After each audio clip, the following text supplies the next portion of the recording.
Hello, everyone, and thank you for joining today. We're going to spend a little bit of time exploring the dashboard and figuring out ways of how you can find your ideal creators, what you can use, what do the filters mean, how do we approach the strategy around finding the right creators, so on and so forth. Because after this, after we have this live, we're going to publish this on probably YouTube or anywhere else, and you'll see you can skip to whatever part matters most for you. But essentially, we're going to cover a lot on how to find the ideal creators. As you can see, there are quite a lot of filters in the discovery panel, both for Instagram, TikTok, YouTube, and currently OnlyFans.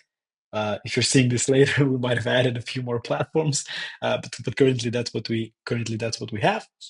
And so I think we should just start and then see how it goes. So one of the key things that we are forcing through the entire product is ways of finding niche creators first and then expanding from there once you have the ideal creators, because it's easier to expand once you have the ones that matter. So with that in mind, the first filter for Instagram, TikTok, YouTube, and OnlyFans. So we're gonna go separately, but there are a lot of similarities. So the first filter that we suggest on using is the keywords in bio. But before we jump into that, the basic criteria you can see here are location, and by location you can also do cities. So it's not just countries. You can do like I don't know, uh, Detroit, Michigan, or whatever this is my hometown of Skopje. You can narrow down by location. Then, if you're finding creators, my suggestion here would be to select creators. This is the type of profile. The way that we estimate this field is based on multiple different factors for multiple different social networks, but it is pretty accurate to distinguish in between creators and businesses depending on what you need. Then we have the gender, if it's relevant, and then profile language. Now, my hint and tip here would be to, if you're not specifically looking for creators within the United States, but maybe creators who speak English, use the profile language filter versus the location filter. The reasoning behind that is that on social media, it's particularly hard to find the exact location for a given creator. First of all, because it's not a data point that's publicly available. So nowhere on Instagram you'll see a field that says where the creator is from. Same thing with TikTok. Same thing with most of the YouTube profiles, and I won't even get to like the OnlyFans. So if you are looking for creators who speak English, then my suggestion would be to select English as a language and go from there. Because once you select locations, then it should narrow down your search. That being said, though, we are looking for, the first thing to do is look for creators who are ideal. So if you are looking for creators who are based within, let's say, United Kingdom, States, Canada, Australia, New Zealand, whatever the case might be, then just select those countries. You can see here that when you select multiple options from one field, they're connected with an or versus and. So it's either United States or United Kingdom or Canada, Australia, New Zealand, and so on. Then we have tag profiles. This is typically for searching for creators who have collaborated with a specific brand, or they tag certain brands in their on their posts. This is mostly for companies who are looking to find similar influencers who have previously worked with a specific brand. However, if that's not that's in like 10% of our use cases. So if you don't fall into that bucket, then just don't use tag profiles. And finally, this excludes role-based emails. So role-based emails are any emails that start with info at, sales at, marketing at. So not directly to a specific person, but rather a role-based email. I would suggest to exclude those emails to begin with, because typically the deliverability is much higher on emails that are not role-based. So the opposite of role-based emails, I would call them business personal, but still emails directed to one person. So let's say, okay, let me bring back some of the filtering criteria here. So I've selected countries, I want creators, and I want to exclude role-based emails. And with every filter that is selected, you can see the number of creators. Let me just move this a bit. You can see the number of creators. Let me put this here. You can see the number of creators that we have. So we have 10 million valid creators who match the given search criteria. Then from here, what I would do if I was a brand, I would first jump into the keywords in bio. This is powerful because typically people and creators, people creators, typically put whatever their personality is or what they do in the keywords in the bio section.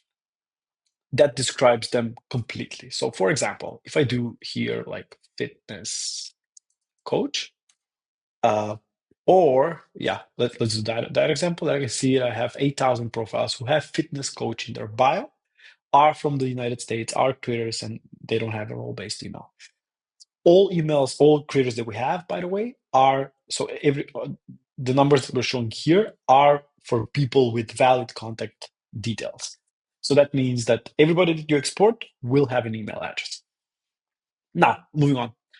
Here, you can also do like coaches. Let's say that I want a coach, but I don't want a fitness coach. So kind of the opposite of what we had. So that means that currently with our search, we have people, 160,000 people who have a coach in their bio, but do not have fitness in their bio, which you can play around with it depending on the use case, because a lot of companies want to find some specific people, but then want to limit that search to only those people. So you can use this as well, and you can also use the not like I don't. I'm not sure how how many people use this, but you could also do like, okay, I want people who do not have fitness in their bio, which is kind of interesting as well. Anyway, so let's say that I want. Let's go back to our search. Let's say that I want fitness coach. Then you'll also see our AI suggestions here, which should expand your search, but still find you very, very relevant people. So, for example, fitness coach is very similar to workout instructor, to exercise expert, let's say personal trainer, and I want athletic trainer and sports mentor. So if I select all of it, they're also connected with or you see that we have much, much more results, but the keywords are pretty much the same, which is great because that means that we almost automatically found a lot more people than we previously had in our search. Then from here, I would select any other relevant criteria. So, for example, if we put hashtags, I wouldn't recommend because the keywords bio is significant enough for us to find people within a certain niche. So I wouldn't combine those two. What I would do here, though, is I would say, okay, I need those people to have at least 5,000 followers.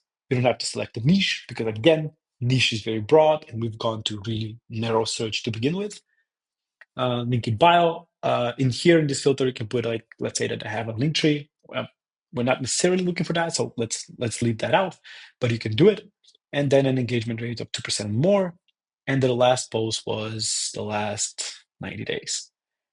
I want to exclude private profiles. This just excludes private profiles. I mean, you don't have to do it. I don't typically do it for my outreach, but you can. Depending on what your use case is and what you want to do. For companies who are looking to onboard creators to their platforms or are interested in whatever, inviting them to a podcast, whatever the case might be, they don't have to necessarily exclude private profiles. If you're going for influencer marketing, you probably want to exclude that because, I mean, I don't know, maybe not. So I'll just remove this for now. And then number of posts, I don't care about that currently. Whether they have videos, what are the average likes? We already got the engagement, so I really need to put in the average likes here. These are more professional, I would say, filters that companies like 1% of the time use, but a lot of them don't. And what I also want to do is that I want to have, I don't know, I want the creator that has grown at least 10% in the last 3 months. So currently, and they have a posting frequency of more than one post per month. So they're actively sort of posting. Uh, So there we go. Now we end up with 117 profiles that fit all of these criteria. And by the way, keep in mind that as you can see here, we have types creator and locations are either of these locations. And we're excluding role-based emails. And we have all these keywords in bio connected with an or and most recent post date and follower count and engagement rate and growth rate and posting frequency and so on. Currently, I think I would be set. And then from here, it's very easy. You can just export the creators one to one so you can check them out.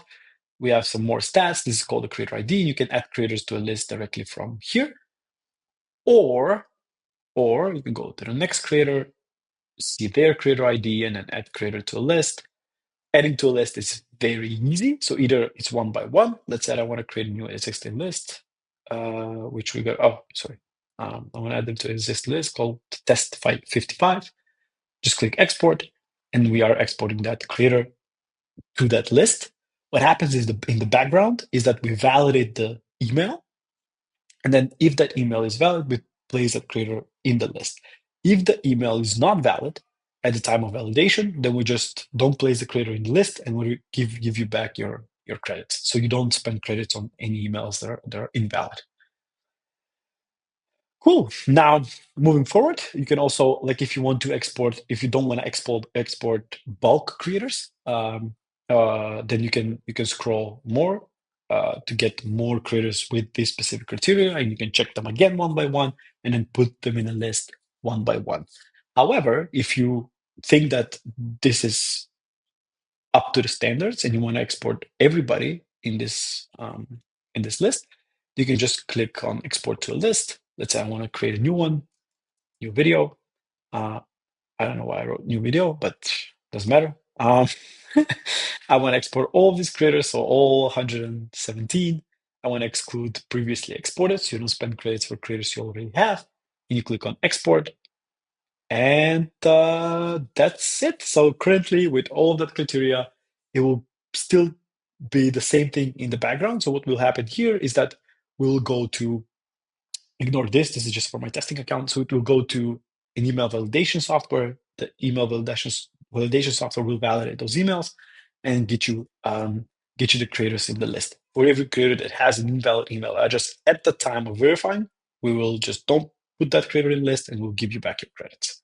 Now, the same thing can be said about TikTok, and pretty much the same thing can be said about YouTube and OnlyFans, with some distinction. So TikTok, we have some other fields. For example, we have the average views that they have on their TikTok videos, the average video downloads, and whether they have a TikTok shop or not. And YouTube, you can see like we have topics. This is so a topic is a filter that is given by YouTube. So they place their own account under a certain topic.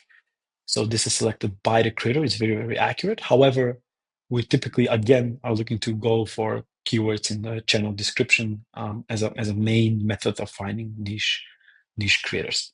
And for YouTube, we have other sort of criteria that revolves around whether they have community posts, are they monetizing the channel? This is from the official API, so you'll see. We definitely know whether they are monetizing the channel or not. How much? Don't know, but you could probably figure that out based on the niche and the number of followers that they have, or the views that they're getting. We are working on an algorithm to estimate the income as well. And on OnlyFans, we have very limited set of data points. So we have the number of likes, photos, the subscription price, when they're less active, whether they have a free account, whether they're doing live streams, and whether they have videos and are verified on OnlyFans. So with this, we explain a little bit that we would go for keywords in bio as the main sort of filter, and then add some criteria on top to see whether this works for us. The second thing that I would do is I would go for hashtags. So let's say that I want, again, fitness coach as a hashtag, or no, it will follow the same pattern. With that, keep in mind that a lot of people are posting hashtags. So this whole list might not be relevant, although we optimize a lot on the back on the back end to give you profiles that are the most relevant according to your search. So even if you search for fitness coach, we don't give you anybody that, I mean, we do like out of this 57,000, there are people who have posted fitness coach once. However, if you click on export and here you will see optimized profiles for your search. That means that they've probably used the hashtags more, that their entire content revolves around the hashtags, and it's not just people who have posted this once. So then what I would do here is that I would again go with the number of followers, and I would niche down exactly as we spoke about the keywords in bio, the keywords in bio filter. So super niche, keywords in bio, a little bit broader, fitness coach. Now, if you want to really expand your search, the next thing that I would suggest is this keywords in captions field. That being said, we have to be very careful and around how we're using this, because if I put here fitness coach, that doesn't mean that this person is a fitness coach. It just means that I've posted something about fitness coach or about a fitness coach. The chances are that they are, but they might not be. So the thing we need to do about the keywords and captions field is that you put yourself in the shoes of the creator and try to understand what would they post about if they were a, say, fitness coach. So luckily, and this is a good time to mention, we have this AI targeting advisor that can help. So for example, if I want to put, let's say I want to find fitness coaches, then it should give you some keywords, keyword suggestions for the keywords in bio, and it should give you some suggestions for the hashtag field, but also for the keywords and captions. Now let's look at and you'll see here keywords in bio, personal trainer, exactly as we spoke, fitness coach, health enthusiast, blah blah blah blah blah. Same thing about hashtags with the see how the hashtags also vary. So it's fit life, it's fitness motivation, it's workout routine, it's fit fam, blah blah blah blah blah, and so on. Now, for the keywords and captions, as you can see here, we have workout tips. Now, that's great because that probably means that, yes, the creators who are fitness trainers would post workout tips as the keywords and captions. So let's see. Let's test that out. So we put here workout tips, see what loads. Let's see Vuna, drip influencer, whatever this is. Uh Alvin. We can't really judge. Yes, there we go. He is probably a fitness trainer, or at least looks like a fitness trainer. And then definitely fitness trainer. We can see athlete. We can see Gymshark. Oh, oh wow. Okay, I could probably use this code. Okay. I was gonna buy from Gymshark anyway, so I might as well get 10% off. Anyway, Jeremy, definitely fitness coach, and then Joe's Fit, definitely fitness coach. So you see how, but we have a lot more. So we have only with this keyword in caption, we have 4,000 profiles. Now, keep in mind that there are plenty that we can do. Like for example, strength training, but you have to be really specific. So this cannot be very broad and this cannot be very niche. Again, putting yourself in the shoes of a creator and what would they post about if they were fitness coaches. A good thing to note here is that what you can do is you can find people with, say, fitness coach in their bio. And then from here, I would go, okay. I thought, okay. So, let's do this. So these are the muscle sisters, and then see what they're posting about. Oh, unfortunately, this is a Spanish account. So let's see. Let me see something that's in English so we can easily find it. Okay, and then let's do Dan now. Save this and see what Dan is posting about as a fitness coach. There we go. So, and try to find something. something that we could put as a filter, whether that's in the bio, by the way, you can also do that. Or we can try to find something in the content that would tell us, okay, there we go. The gym might be relevant, might be relevant to put in this filter. Now, again, I'm not optimizing here because we're live, so it's fine. But just a mention of how the mindset around how you should approach the filters. With that, there are a few targets that are perfect for you, and you might want to replicate that. So here we have the search by username or the lookalike search. That's very good for what you're trying to do. So let's say that I Brody here is already a perfect fit for me. What I do with Brody is that or any Instagram handle for that matter, by the way. It doesn't have to be Brody, it doesn't have to be anybody that we have in our database. I lost my video, probably. Um, you can do lookalike search that would be like, okay, let's say post Brody here.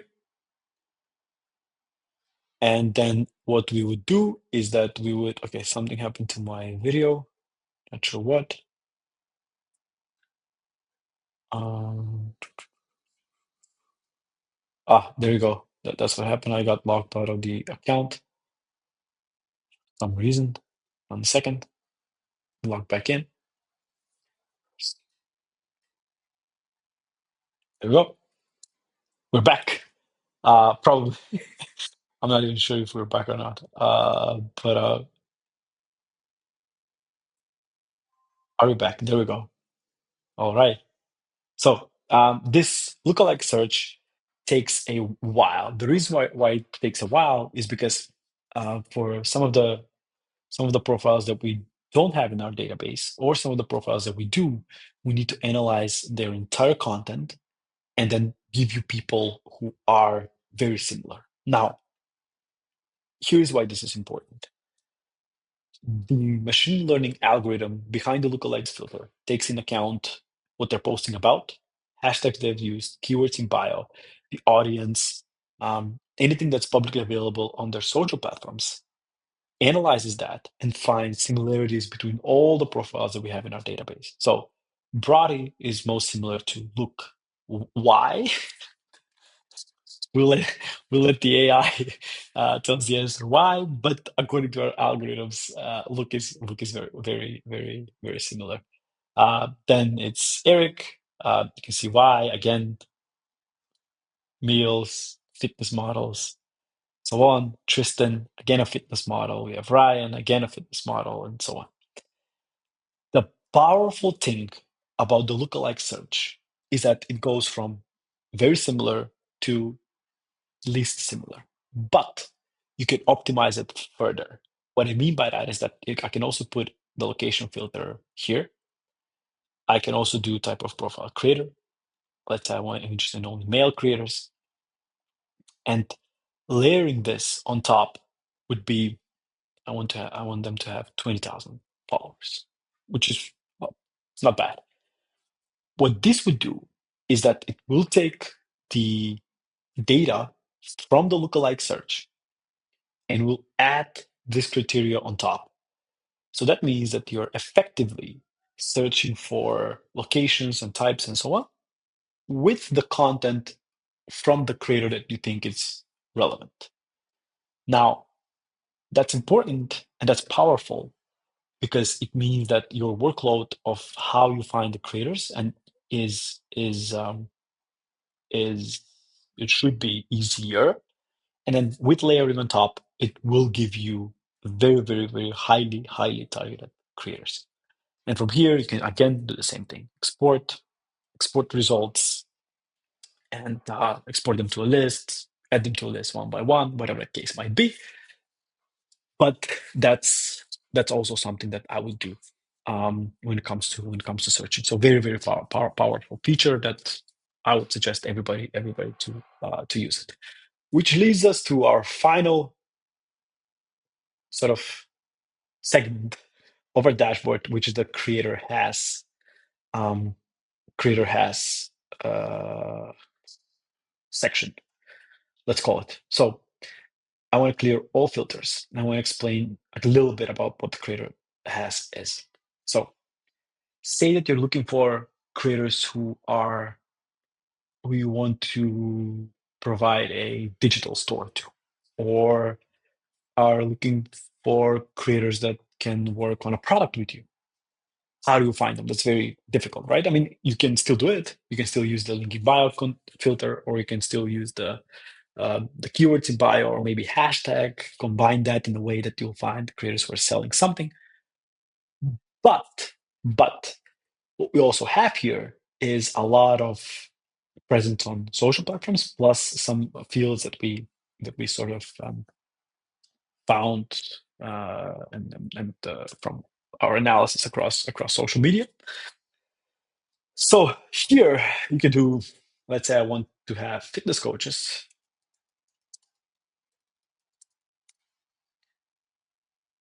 and they need to have a Shopify account.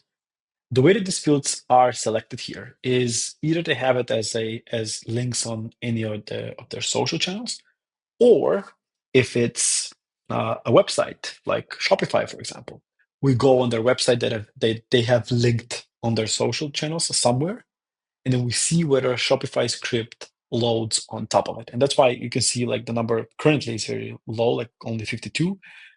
But that means that they have a personal website that a Shopify script loads in there. Now, this is extremely, extremely useful if you're trying to find creators who are doing X, whatever X is, right?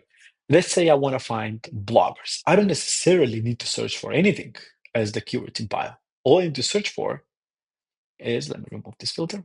All I need to search for is them using Medium, or do I have any other blogging platform here? Let's see. Weebly, maybe it's blogging. Who knows? Substack. I mean, well, they have a newsletter. Okay, so not the same. So we'll remove Medium. So let's say Substack. Now we found 21,000 creators who have newsletters. Now this is crazy, crazy. Like no platform in the world allows you to do that. So the number the numbers would be big, but it's only because the numbers shouldn't be big. There are not a lot of creators doing like newsletters or blogging, or let's say you want to find artists. You don't have to necessarily look for anything as a search in bio. You can just put Spotify in there, and that's it. We're good to go. So use this file wisely. We are adding platforms all the time. So we are adding Spring, Cameo, whatever it is. If you want to see a platform here, please feel free to chat with us and then let us know what you want. But yeah, use this feature extremely wisely.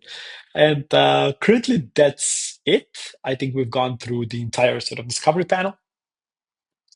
Any questions, please let us know. We always have a person that's eager to help. You can use our AI targeting advisor, which should give you keywords and hashtags for the people that you are trying to find.